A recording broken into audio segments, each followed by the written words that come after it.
So guys, tonight Ghana are about to play their final match of the 2026 World Cup group stage, and this match is going to determine if we are going to either play Portugal, Colombia or Senegal.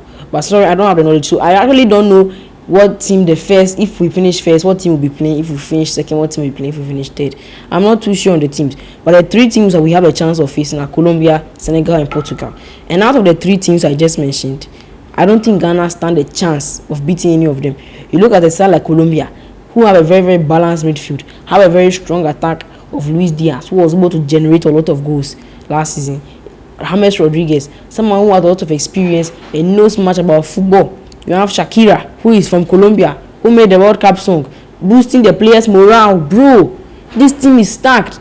There's no way Ghana can beat this team. Then you look at a team like Portugal, who obviously we shouldn't even be talking about this. Portugal are a strong favourites to win the World Cup. They have a team of Ronaldo, who is one of the best strikers of all time. They have a team of a winger like Rafael Leao, who a lot of teams are in for. Conceição, like their attack is very, very balanced. They have the best midfield by far in the tournament, and I'm sure they are going to create the most chances in the tournament. So far, they have not been able to create a lot of chances, but in the round of 32, this Portugal team have a high chance of winning the World Cup, but I don't think they're the favorites. Then you look at a team like Senegal. I also think Ghana cannot beat Senegal, because when you are looking at Senegal, you are looking at the African champions who won on the pitch. The African champions, one of the best African teams in the world, one of the best teams in the world. And out of all the 10 African teams in this World Cup, if there are any African teams that I can say that can win the World Cup, it is either Senegal or Morocco. Those are the only teams that have a chance of winning this World Cup. So I don't think Ghana can beat any of them. But here's the catch. If Ghana are able to have a very good result against Croatia, I have a strong feeling that Ghana will be able to destroy Colombia or Senegal. Tonight, the expected lineup for the match, obviously, for Croatia, in the FIFA official ranking, they are 11th. And Croatia are a very, very formidable side. You look at their history, they were able to get to the 2018 World Cup final against France, lost 4-2, but were a very, very strong side in that World Cup. And you look at the 2022 World Cup, where they were able to finish third. And I keep saying this, they were able to beat Neymar's Brazil. And whilst Neymar was almost in his prime, basically, he was really, really on form at that time. And it was Luka Modric and his side were able to knock them out. This team have Perisic, this team have Modric, this team have Levakovic, Milinkovic, all of this, Vic and Josko Vadio, one of the best defenders in the Premier League. The expected lineup is Levakovic on the goalkeeper, Stanisic, another very, very good right back, Sutalo, Pongaric, Vadio, Kovacic, Modric, Pasalic, Bruchina. On that left wing, they have Perisic and Musa as their striker. This team alone can destroy Ghana. Then you look at Ghana. This is the predicted lineup. So you look at Ghana.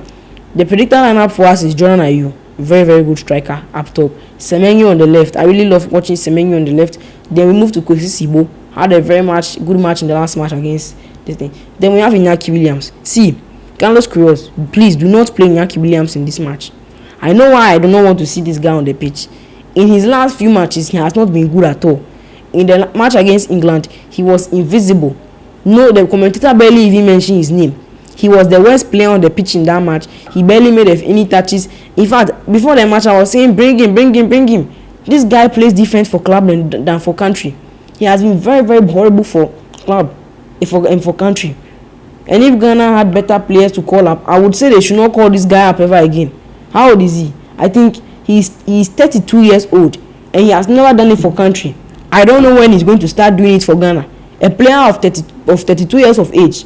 In your last match against England, you had a 5.6 rating on Flash Score. Against Panama, you were on the bench. Against Wales, you had a horrible match against Wales. But look at this. Against Real Madrid, you were able to score 2 goals or 2 assists or something.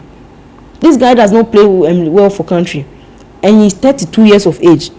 If he was younger, I would say we should consider him, but he's 32 years of age. He has never done it for country, and he is not going to do it for country anytime soon, because 32 years old, if you have not been able to do it for your country, I don't know when you're going to start doing it for your country. So they should bench him this match. They should bench him. Okay, I will say is that we should not jeopardize our chances of going far in this World Cup and let this guy spoil the chemistry of the team. I don't know what he has been doing. Then you move on to Yerenchi. Has had very, very good performances over the last few games against England. I feel like this guy did not have a good match. but he was able to create a few chances.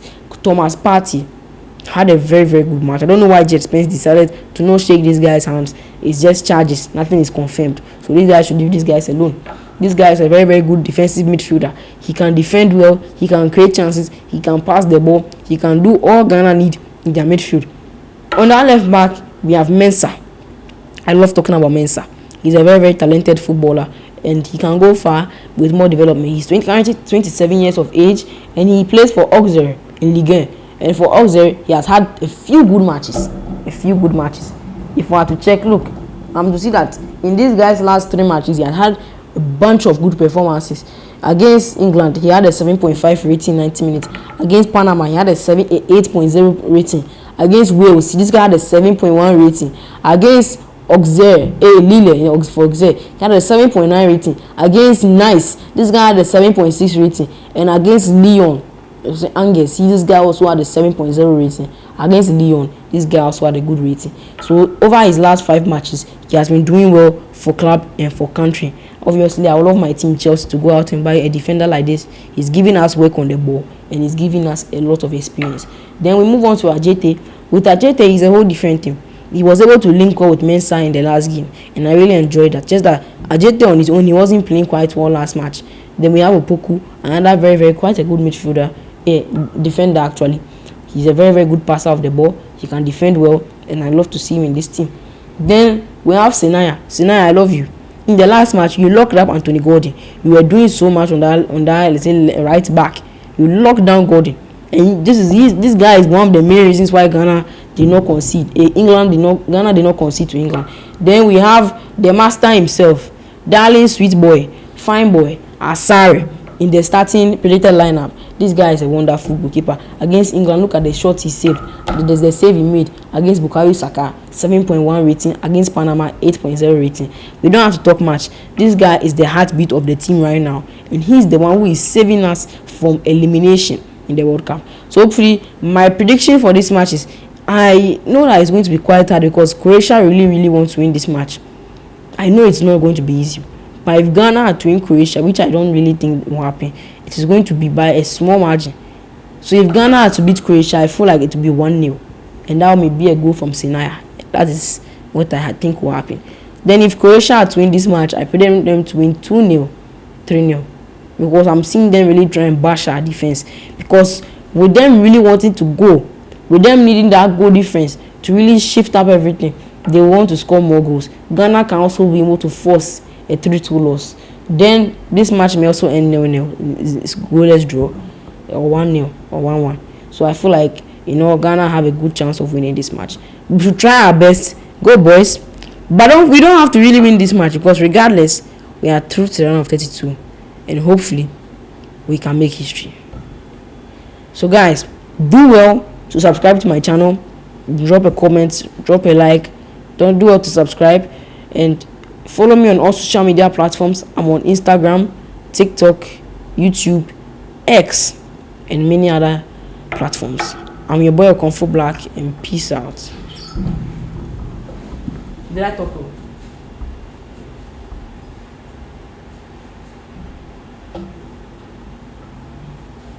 please, the one on the phone, can you please send it to me? Yeah, I'll send it as a document so that it doesn't lose quality. So you didn't come.